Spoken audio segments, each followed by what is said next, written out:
Tudo bem? Aqui quem fala é o Caio Del Colli, escritor e roteirista, e este é mais um episódio de Café com o Escritor, um humilde podcast barra videocast sobre escrita criativa que eu criei e faço tudo sozinho aqui, na raça mesmo, com o objetivo de ir trocando ideia com diversas pessoas incríveis por aí, para que todos nós possamos incrementar o nosso repertório aí.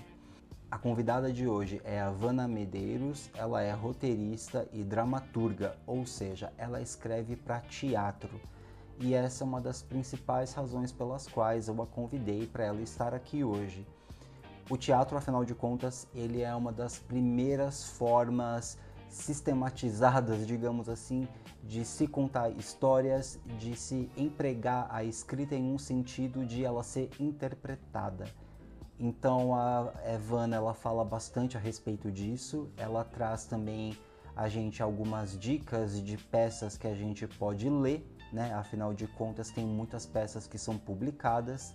Ela fala também de dramaturgos brasileiros que ela considera importantes e imperdíveis, e ela também conta um tanto da trajetória dela pra gente.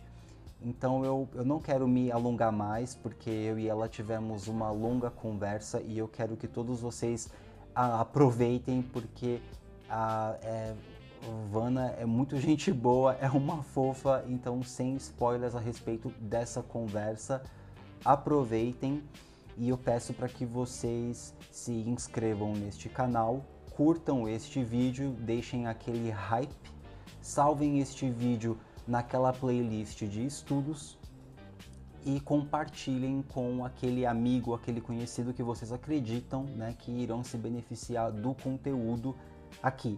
Agora, caso você ache que esse podcast é ruim, aí eu peço também, por favor, para que você compartilhe com algum desafeto seu, tá?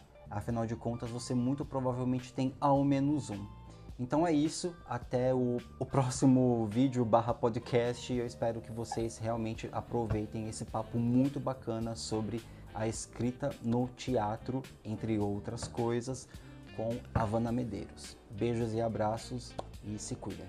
Ana, eu quero começar fazendo uma pergunta que é muito séria. Eu quero saber se você pudesse ser uma sobremesa, qual você seria e por quê? Acho que eu seria um tiramisu. É, é, se eu fosse uma sobremesa, que tem café, no meio, e eu acho que eu sou um pouco movida a café todo dia, não posso muito ficar um dia sem café.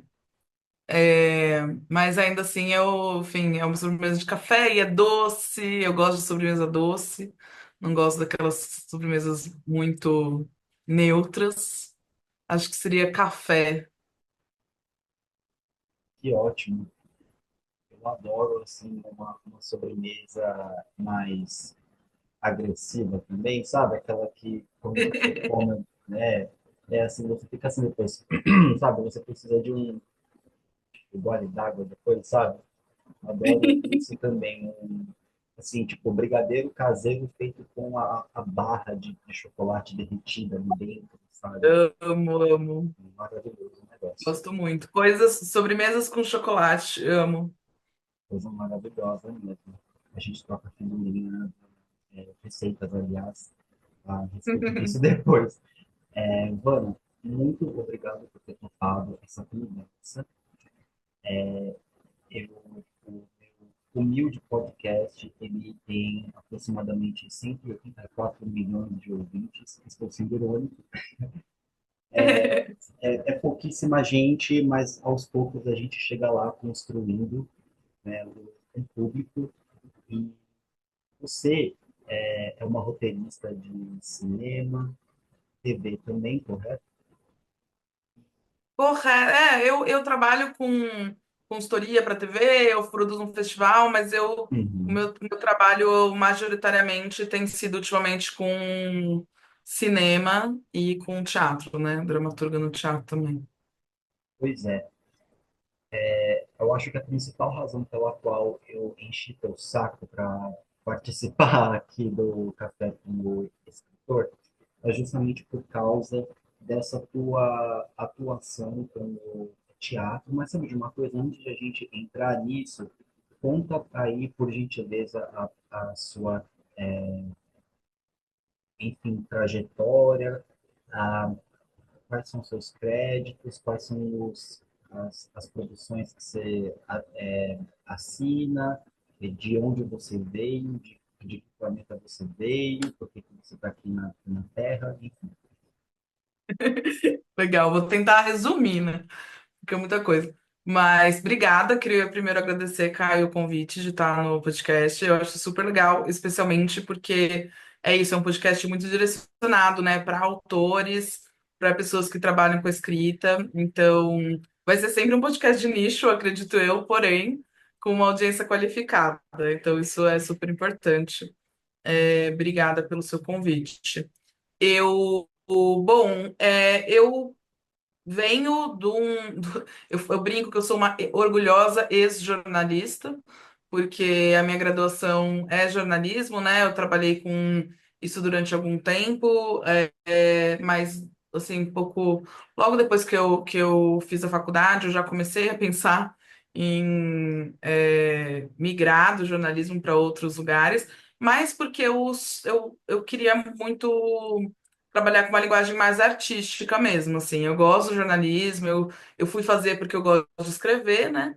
E eu fui meio que, como muita gente, sendo direcionada para esse lugar da comunicação e tal, porque eu sempre fui uma pessoa muito comunicativa, que gostava de escrever. Mas aí, também, depois de um tempo, eu comecei a me sentir, acho que o jeito com que eu fui no pro jornalismo sendo uma pessoa que sempre foi da cultura, que sempre gostou de ler, que sempre fez teatro, fazia teatro amador há muitos anos, para eu conseguir ali ter um emprego no jornalismo e me divertir um pouco, eu fui indo para o jornalismo cultural.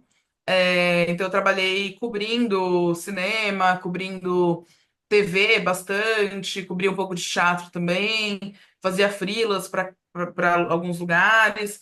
E isso foi ao mesmo tempo muito bom para mim e também foi me deprimindo um pouco, porque eu fui, cada vez que eu ia assim para uma pré-estreia, para uma coletiva de imprensa, uma cabine, né? Cabine de imprensa é aquele momento, né, para quem está ouvindo e não é de jornalismo, é o momento em que a gente assiste os filmes assim antes de todo mundo, né? Geralmente é uma manhã que Sim. a distribuidora faz uma sessão exclusiva para a imprensa. E era o máximo, as pessoas falavam, nossa, que legal, você vai ver esse filme antes de todo mundo. E eu adorava, eu escrevia crítica, mas no fundo eu tinha uma tristeza, assim, porque eu queria estar fazendo os filmes, eu queria estar fazendo as peças, estar escrevendo numa linguagem mais artística e não escrevendo sobre o filme, sobre a peça. E aí, antes que eu me tornasse uma crítica frustrada, assim, porque é um problema, eu amo muito a atividade da crítica, eu respeito pra caramba, assim, mas tem essa sombra, né, que um pouco é quase uma maldição em cima da figura do crítico, que é o crítico, é um artista frustrado. Eu discordo completamente disso, mas acho que às vezes você pode cair nessa, assim, né? E eu comecei a ficar com medo que eu fosse cair nessa, e eu era muito nova para isso, para ser uma crítica ressentida e frustrada.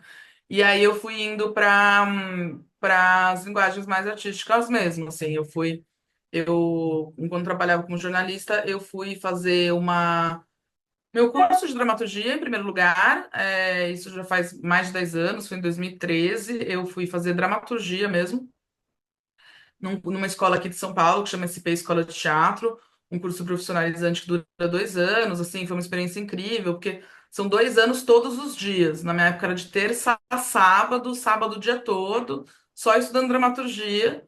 É, e aí era Intenso. assim, é muito intenso, foi um grande esforço, inclusive era um grande esforço fazer a escola, porque tem a questão dos horários, né? Eu fui nessa época que eu passei a trabalhar só como freela fixa, assim, em algumas redações, porque aí eu conseguia fazer meu horário e ao mesmo tempo estudar, né?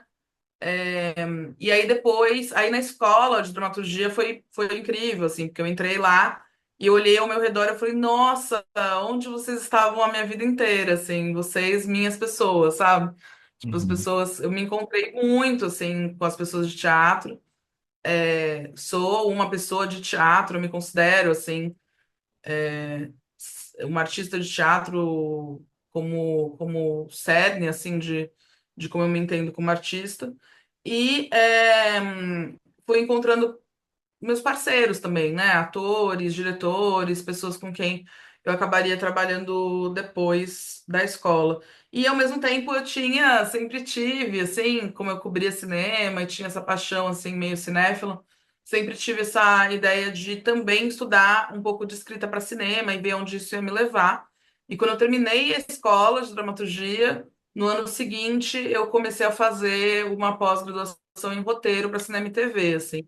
Então foram duas coisas meio seguidas, uma da outra, que ao mesmo tempo acho que a gente vai falar um pouquinho mais sobre isso mais adiante, mas que eu percebi que não eram não eram coisas tão óbvias assim, escrever para teatro e para cinema ao mesmo tempo, que eram linguagens muito diferentes e que eu teria que estudar muito de teatro e muito de cinema um pouco concomitantemente, mas de maneiras distintas para me desenvolver nessas linguagens, assim. E aí, desde então, eu trabalho com isso, né? Escrevo, já vai fazer 10 anos.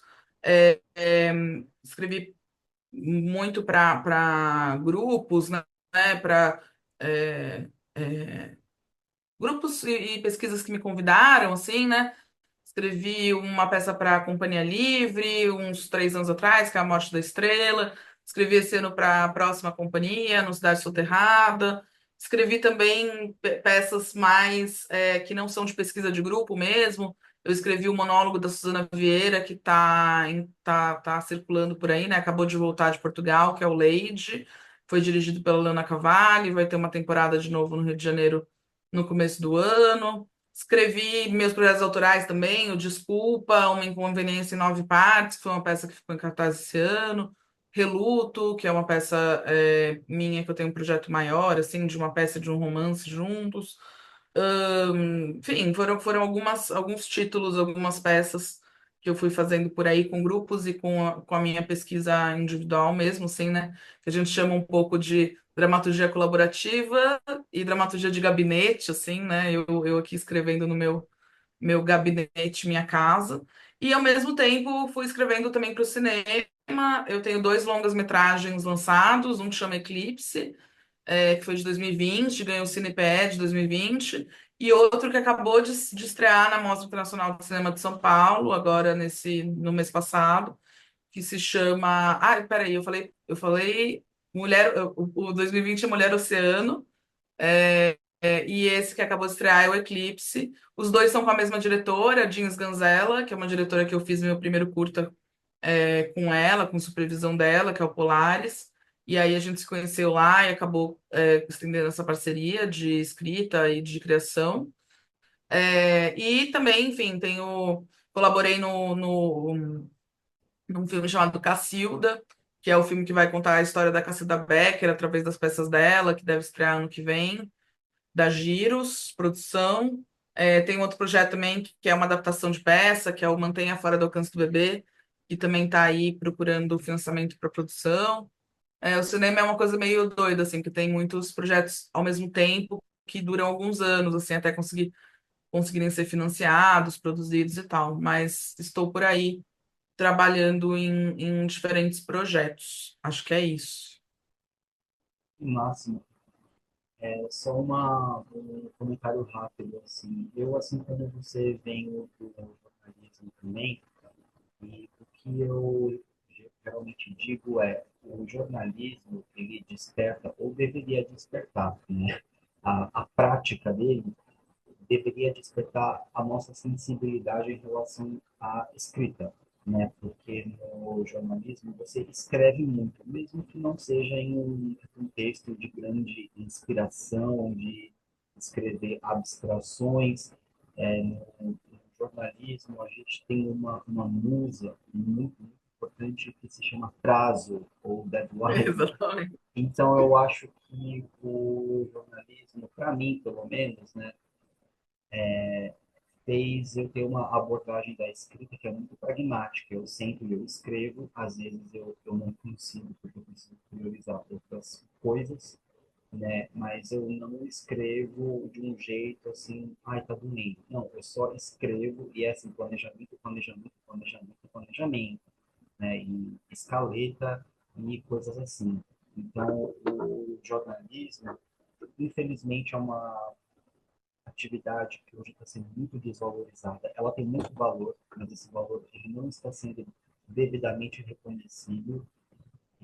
Mas quem se arriscar em uma formação nisso, se saber fazer conexões entre o que nos é ensinado na faculdade de jornalismo e o dia a dia da escrita em uma redação ou em uma agência de comunicação, caso você tenha a sensibilidade de fazer links entre o que está no teu dia a dia e outros tipos de escrita, eu acho que essa pessoa ela pode conseguir exercitar músculos que serão úteis depois, entende?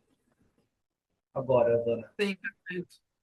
tem um livro que eu gosto que se chama The Art of the Dramatic Writing, a arte da escrita dramática. Ele, salvo engano meu, ele não tem uma tradução para o nosso país.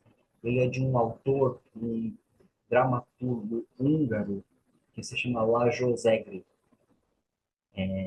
E é muito interessante como nesse livro ele trata tanto de cinema quanto de teatro para explicar conceitos dramatúrgicos e tal. E aí, eu gostaria, assim, que você explicasse para a gente, por favor, por que que o teatro, aliás, desculpa, o que torna o teatro único? Porque a gente tem formas diversas de contar histórias. Ainda mais no sentido de assim você entregar a palavra escrita como ferramenta para contar, né, a história. Aí eu peço por favor para que você não só assim traga os seus hot takes assim a respeito do que faz o teatro ser único, mas também qual é a contribuição dele para outras formas de escrita, porque o teatro é uma das formas mais antigas que a gente tem, né, de contar histórias, né? Perfeito. Vou começar, acho que com essa segunda parte, porque eu acho que é mais básica, assim, é mais fácil de da gente pensar, porque a gente está tendo contato com isso o tempo todo, assim, né? É no teatro que muitas. Não precisava ter sido assim, na verdade é melhor começar assim. Não precisava ter sido assim, a gente podia ter desenvolvido linguagens múltiplas na história da arte que fossem para diversos caminhos, mas por alguns. Dados e alguns determinantes históricos e sociais, a gente acabou bebendo muito do teatro em termos de estrutura narrativa e dos principais conceitos que a gente tem na hora que a gente pensa em contar uma história clássica, assim, né? Então, desde os conceitos de uma história em três atos, por exemplo, né? Ou uma divisão de atos, na verdade. Existem histórias em quatro, sem quatro, mas o que a gente costuma ver mais por aí é a divisão em três atos. A ideia de personagens entrando em conflito, e um personagem quer uma coisa, o outro quer outra, e a partir desse conflito entre os dois, a gente vai chegar num terceiro estado. Isso tudo é um jeito de pensar, que é um jeito de pensar que vem de teorias de narrativa teatral, assim, né? Originalmente. É, eu acho, é uma coisa muito engraçada, assim, porque o teatro contemporâneo já superou alguns expedientes narrativos que o cinema e a literatura continuam batendo a cabeça ali. A literatura acho que nem tanto, mas o cinema muito, assim, porque como o cinema é uma arte muito mais comercial, do que o teatro acabou se tornando na contemporaneidade, porque assim, o teatro, sei lá, no século XX ele teve ali um auge em muitos e muitos países do mundo, e no Brasil com certeza, em que as pessoas conseguiam viver de teatro e trabalhar com teatro como sua profissão principal, e fazer peças muito bem-sucedidas, que tinham ali suas 8 sessões semanais, terça, domingo, com 2 apresentações no sábado, 2 apresentações no domingo. Isso era um clássico, assim, de muitos lugares do Brasil, especialmente nas cidades mais populosas, assim. É, isso não existe mais hoje, assim, isso não é mais o que se considera, sei lá, o mainstream do teatro hoje. É muito difícil você fazer o teatro como sua carreira principal. Muita gente consegue, mas é um pouco aos trancos e barrancos, assim. Não é muito comum você ficar rico com teatro, você ter uma vida super confortável com teatro. E aos poucos o teatro foi um pouco perdendo o espaço que é o espaço de discussão social mais, digamos assim, de massa mesmo, né? Para o cinema, conforme o século XX foi passando, e depois para televisão, para internet, para outros meios, assim, né? Então a gente é engraçado que isso, ao mesmo tempo, deu muita importância para o cinema, mas também eu sinto que aprisionou um pouco o cinema na ideia de narrar histórias de um jeito mais clássico e de um jeito que fosse um pouco mais padronizado, assim, né? Que para que, além de outros fatores, né? Eu estou aqui falando muito resumidamente, além do fato de que o cinema é uma indústria, então a gente precisa padronizar muita coisa numa indústria para as coisas funcionarem, assim para as pessoas conseguirem entender o que é um roteiro, as pessoas tendem a escrever roteiros de jeitos mais padronizados, seguindo sempre a mesma estrutura, para que todas as pessoas dentro dessa linha de produção que é o cinema, todas as tipo, centenas de pessoas que trabalham na produção de um filme consigam se relacionar mais facilmente com aquilo, assim. No teatro, o teatro, ao mesmo tempo, perdeu importância nessa arena de massa, ao longo do século XX, mas isso, ao mesmo tempo, essa precarização libertou o teatro para que ele fosse uma arte muito mais voltada para a experimentalidade do que para a reprodução de expedientes narrativos já conhecidos, assim. Então, hoje em dia, é muito, muito difícil você ver autores, dramaturgos de teatro que trabalhem com uma estrutura clássica, pensando em aplicar sei lá, modelos de 3 atos, aplicar formas já conhecidas. Eu brinco que, assim, é engraçado que no cinema, quando você começa a escrever alguma coisa, mais ou menos por conta dessas estruturas, você já tem um pouco a forma com a qual você vai fazer isso. Você estuda muito quais são as formas dominantes e você um pouco entende que seu filme precisa, de alguma maneira, se encaixar ou pelo menos se relacionar com essas formas.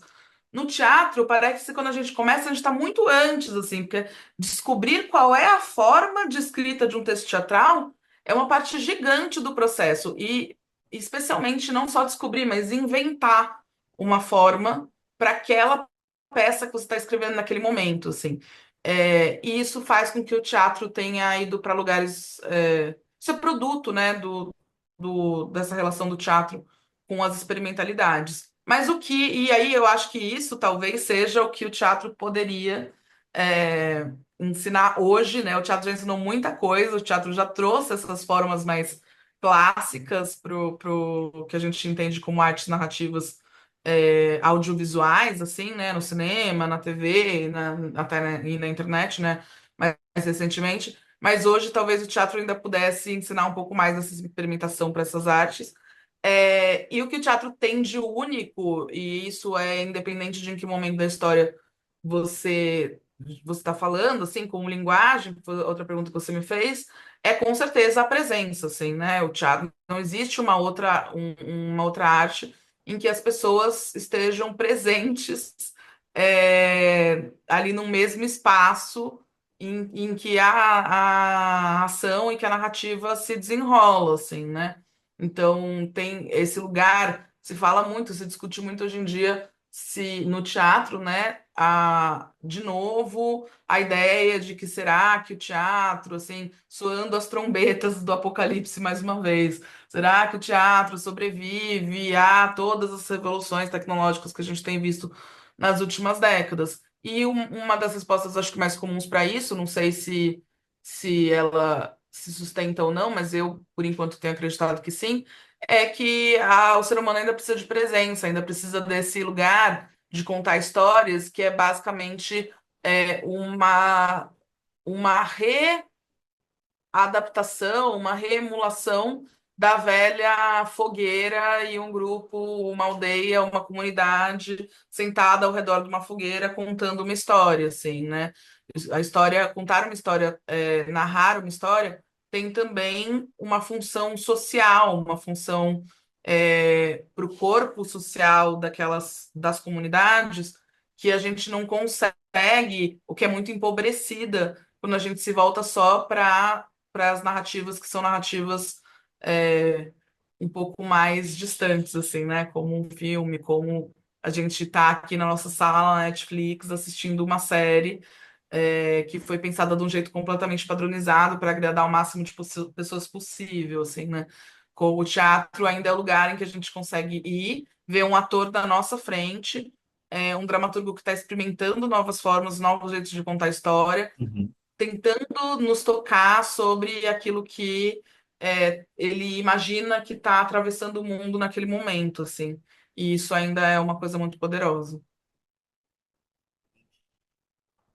Para além dessas questões de o teatro ele precisar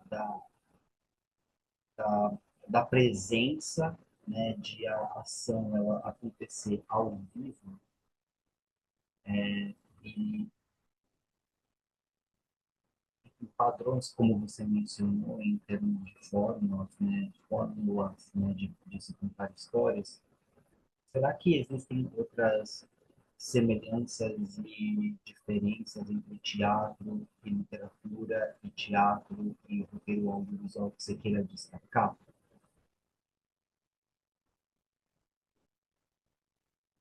Eu não sei, assim, acho que as semelhanças são as semelhanças básicas, assim, né? São realmente a vontade de se contar uma história, a vontade, isso que eu falei sobre essa questão das estruturas e dos atos, assim, mas como linguagem mesmo, não sei, assim, não. Eu acho que tanto a literatura quanto o teatro quanto o cinema foram para caminhos muito distintos, assim.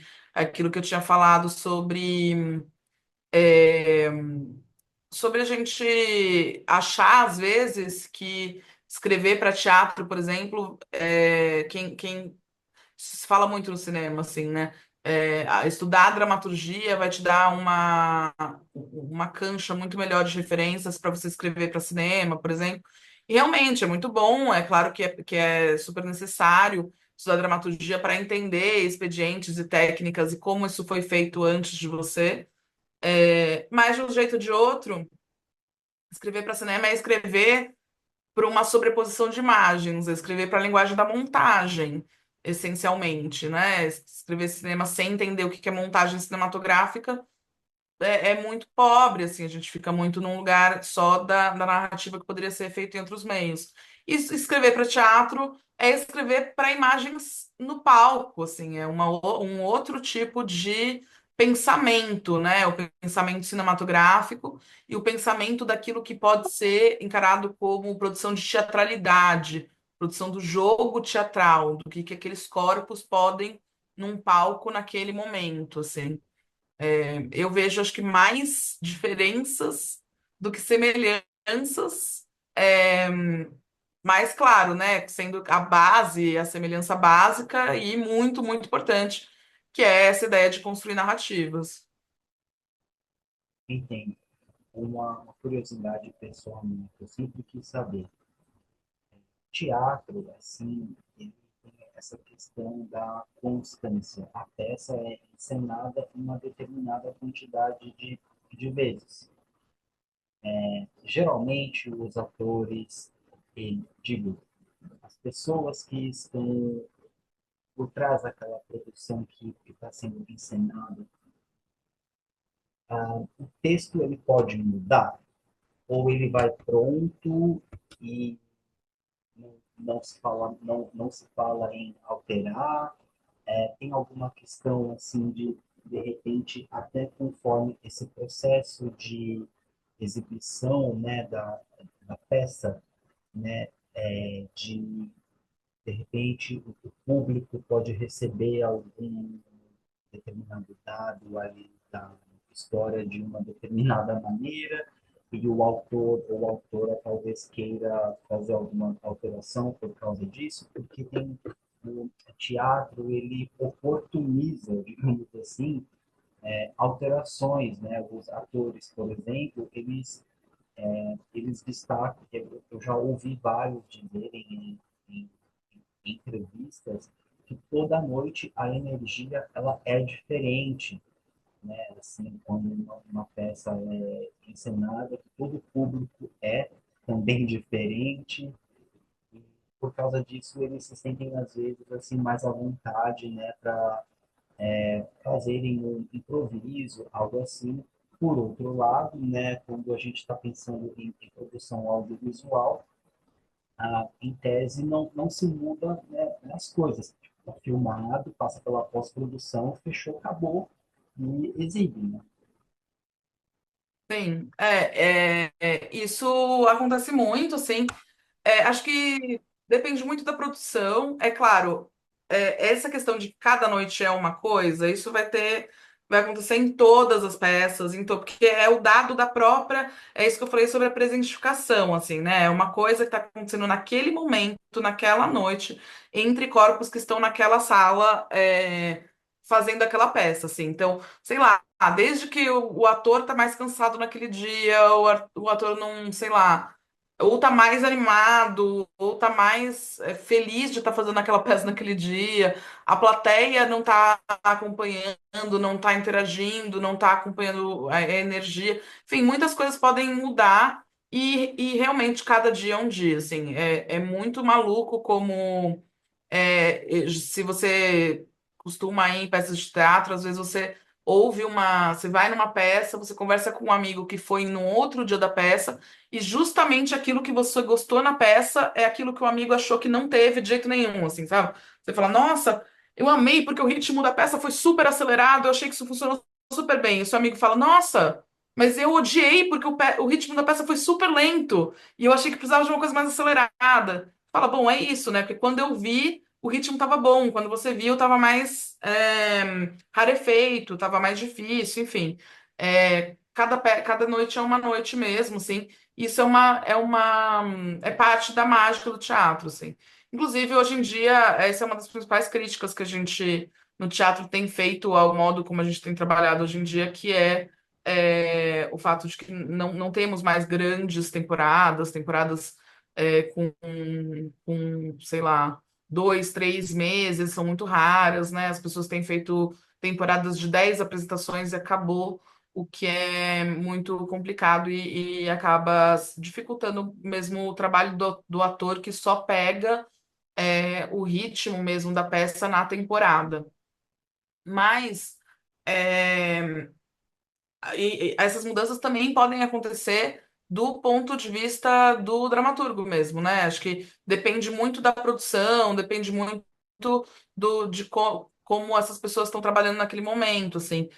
Às vezes, se o dramaturgo está num processo que é um processo mais colaborativo mesmo, o que que isso quer dizer? Se ele está escrevendo em sala de ensaio junto com as pessoas, se ele está muito próximo do que acontece até a estreia, conforme a temporada vai indo, alguma coisa não funciona.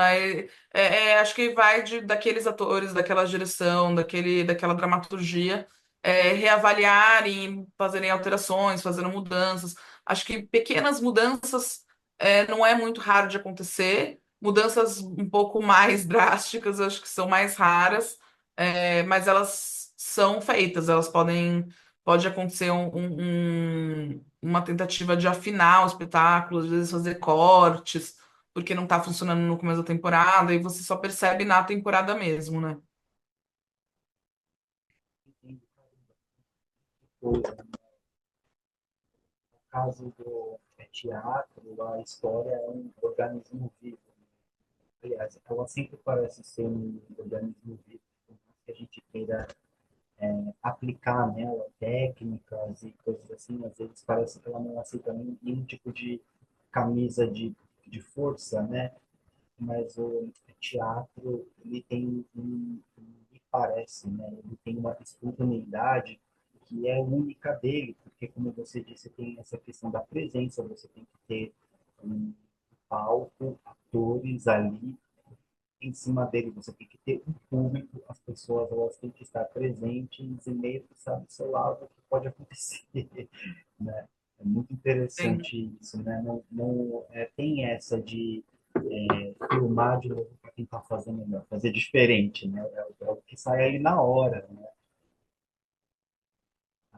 Bom, Sim, sim, exatamente. Assim, não tem essa meio de agora é a que vale, né? A que vale é o que está acontecendo no palco naquele momento, naquele dia, assim. E se deu tudo errado, tá tudo bem, porque a gente volta amanhã, assim, né? Se deu tudo errado, que pena, isso aconteceu, porque é a vida, e tudo na vida tá valendo, assim, né? É o que vale o tempo inteiro. para encerrar, eu gostaria de te perguntar a respeito de autores de teatro brasileiro, porque quando a gente estuda roteiro para cinema, TV, ou literatura, a gente sempre está sendo direcionado para ir atrás de ver as encenações ou ler, né? Porque muitas peças saem em livros, né? Elas são editadas em livros. A gente é direcionado a ler Shakespeare, ler Ibsen, Chekhov,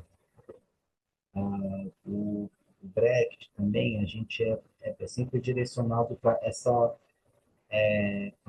esses nomes que são os gigantes de mármore, né, do teatro global, né, da dramaturgia global.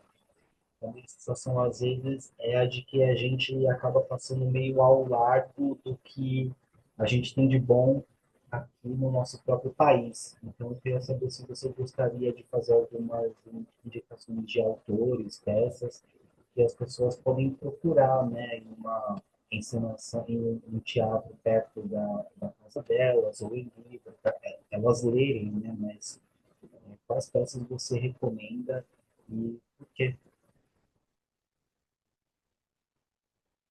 Legal.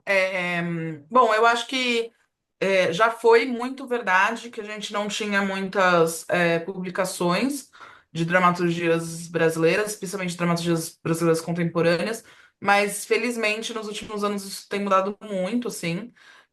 Tem duas editoras principais que eu consigo citar de cabeça agora que são editoras que publicam muita dramaturgia brasileira contemporânea, que é a editora Javali e a editora Cobogó. Tem outras também, tem a Urutau, inclusive, publica algumas, a Patuá publica também, mas um pouco mais incidentalmente, assim. A minha dramaturgia, a minha dramaturgia publicada, que tá pela Urutau, que é a verdade um pouco mais. Mas se você olhar nos catálogos da Cobogó e da Javali, tem muita coisa legal. De dramaturgia brasileira um pouco mais antiga, sim, tem os nossos grandes também, gigantes, que são alguns dos autores que formaram muita gente, né? Que todo mundo que está aprendendo dramaturgia hoje em dia lê, né? Que é Jean Francisco Guarnieri, Nelson Rodrigues, Plínio Marcos, são autores do século XX que marcaram muito uma época, né? E dos contemporâneos, eu acho que eu citaria a Silvia Gomes, que é uma grande dramaturga mineira, que está publicada também. Acho que ela tem publicação pela Cobogó e pela Javali, se eu não me engano. A Grace passou, que eu acho que a Grace talvez seja a dramaturga brasileira contemporânea, assim, uma das mais bem-sucedidas, né? Que mais teve público, prestígio, muitas obras. Eu sou muito apaixonada por uma peça dela chamada Amores Surdos. É a segunda dramaturgia dela para o Espanca, se eu não me engano, para o grupo Espanca, que é o grupo no qual ela atuou durante bastante tempo, um grupo mineiro, que ela não está mais, mas que foi um pouco onde ela se formou como dramaturga, com o Por Elise, né, que foi a primeira grande peça que ela escreveu, e também é um ótimo texto. ela tem muitos textos maravilhosos, assim, o Mata Teu Pai é incrível, Vaga Carne, o Congresso Internacional do Medo eu amo, assim, acho que tem um humor ali que é bem o tipo de coisa que eu gosto. Tudo isso a Grace passou, né? Que é o que é super conhecido. Eu acho que todo mundo deve saber quem é. Ela é atriz, é diretora, enfim. Mas como dramaturga é legal ler as peças dela. Que mais? Leonardo Moreira, eu gosto muito, dramaturgo da companhia Hiato, que é uma companhia que eu acompanhei bastante da carreira, assim há muito tempo. Um cara que eu gosto muito da produção dele. O Vitor Nova, também, da Digna Companhia, que é uma outra pessoa, também dramaturgo contemporâneo. Lucas Moura, um dramaturgo jovem e talentosíssimo. Johnny Salaberg, outro dramaturgo que eu sou muito fã, assim, também. Todos esses que eu tô falando são todos dramaturgos com livros publicados. Carol Pitzer também, uma dramaturga do Rio de Janeiro. Todo mundo tem livro publicado de dramaturgia, então dá para ir atrás e acompanhar. Eu acho que eu devo ter esquecido de pessoas muito importantes para mim, assim, que depois eu vou falar, meu Deus do céu. É, mas falei alguns dos principais aí que eu admiro bastante. Ronaldo Serruia, também dramaturgo aqui, que mora aqui em São Paulo, não é daqui de São Paulo, mas mora aqui e também tem produzido e tem também dramaturgia publicada pela Javali. Enfim, eu acho que tem muita gente, assim, muito autor contemporâneo tentando entender o mundo em que a gente vive, que é um caos, e tentando colocar isso em cena, né, no palco, em teatro, que vale a pena conferir. Você gostaria, assim, pensando nos grandes autores, esses que eu mesmo citei, que são tidos como clássicos, você gostaria de deixar algumas dicas para os curiosos que querem começar, assim, a ler alguma coisa? Ok, eu sei bem que o teatro tem uma quantidade imensa de peças que a gente poderia dizer que são leituras indispensáveis e formativas, desde teatro grego das antigas, passando por Shakespeare, autores europeus. Sinta-se à vontade assim de receber um espírito que vai fazer você metralhar títulos e obras, porque elas não são consideradas relevantes sem boas razões para isso. Claro. Eu acho que já fui metralhando um monte de autor brasileiro também, mas enfim, fui falando para se alguém se interessar e ir atrás, né? Dos clássicos, assim, a principal dica que eu tenho, na verdade, é não tenha medo, mas também não sinta como se você tivesse uma obrigação de ler tudo, assim, senão você não vai conseguir começar os seus estudos, porque eu acho que eu sentia um pouco essa pressão quando eu comecei a estudar dramaturgia. E uma coisa muito bonita dos clássicos é que eles sempre vão estar lá e a gente sempre vai poder voltar para eles, assim. Eu acho que ler os clássicos é um pouco um passeio que dura a vida toda, assim. A gente sempre vai poder voltar e rememorar ou conhecer ou ter contato pela primeira vez. Mas é isso que você falou, né? Eles são os clássicos por um motivo. Eu vou falar assim, os clássicos que eu mais amo, assim, que tem um lugar muito cativo no meu coração, acho que passam pelo Édipo Rei e Antígona nos gregos, assim, são dois textos que eu li muitas e muitas vezes na vida, e é muito legal isso, assim, você retornar para eles, descobrir coisas novas cada vez que você vai lendo. Shakespeare, para mim, assim, a minha tragédia preferida do Shakespeare é Macbeth. Eu sou muito apaixonada por Macbeth. Já li muitas vezes na vida também. Hamlet claro, é muito maravilhoso, mas Macbeth para mim tá no meu coração. De um dos clássicos que nem é um clássico tão antigo assim, mas já é um clássico, né? Tem menos de 100 anos, mas já é um clássico. Esperando Godot, do Beckett. que é o que eu acho que é muito indispensável, assim. É, e o Fim de Partida do Beckett também, que é outra peça que não é tão conhecida assim, só porque é do teatro, né? Mas não é tão conhecida assim do grande público, que eu sou muito apaixonada. Ibsen também, eu acho que é um autor muito importante, e muito interessante de ler, porque ele tem muitas fases diferentes, então eu acho que é legal mergulhar nele como um todo. Que mais que eu posso. Acho que o Brecht que você falou é muito importante também, ter contato, porque o Brecht tem um lugar assim de escrita e de narração, de contação de história. Ao mesmo tempo em que trabalha toda aquela brincadeira do distanciamento, do épico, que é uma escola mesmo, e até hoje a gente faz muito isso no teatro contemporâneo. Acho que é isso, já falei muita coisa, mas espero que daí dê para pensar algumas coisinhas. Queria fazer uma observação rapidinha só. A Fernanda Torres, também conhecida como Fernanda Towers, também conhecida como Prata da Casa, né? Na época em que ela estava divulgando Ainda Estou Aqui, né? Ela fez uma aproximação em uma entrevista que eu vi dela, ela fez uma aproximação entre a personagem dela, a Eunice Paiva, e a Antígona. Ela falou que a Olha Eunice é uma só. espécie de Antígona contemporânea. E não é que faz sentido, porque a Antígona ela passa a história toda, ela é aquela personagem que, de um ponto de vista técnico, categórico, a gente chama de flat, né? Ela não é round, flat é porque ela não tem, salvo um engano meu, ela não tem um arco de desenvolvimento, ela fica na mesma nota e o round entende-se que ele tem um arco assim mais pleno, digamos assim. E a Eunice Paiva, ela passa quase que o filme Ainda Estou Aqui todinho, de um jeito firme, sereno. Caralho.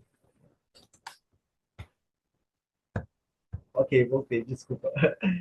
Ela passa o filme Imagina. de Ainda Estou Aqui quase todo lutando por justiça, pelo reconhecimento do que houve com o esposo dela. Faz sentido para você isso? Assim, fazer a comparação entre a Antígona e a Eunice Paiva? Sim, faz sentido. É inusitado, porém muito interessante, porque tem mesmo essa ideia de uma mulher que, de alguma maneira, enfrenta o ambiente político ao seu redor, que é um ambiente político que ela percebe como injusto mesmo, e que é a figura dela ali que parece sustentar alguma dignidade moral para aquela luta, né? Assim, acho que é muito bonito, assim, essa forma da Fernanda de encarar mesmo, de pensar na Eunice, é muito bonito. Bom, eu gostaria de mais uma vez agradecer pela sua disponibilidade, pelo seu tempo. Como se diz no teatro, merda, né? Obrigada, querido. Obrigada. Queria agradecer muito pelo convite mesmo, pela oportunidade de estar aqui falando dessa coisa que eu amo muito, que é a dramaturgia, que é o teatro, que é o cinema. Então, obrigada.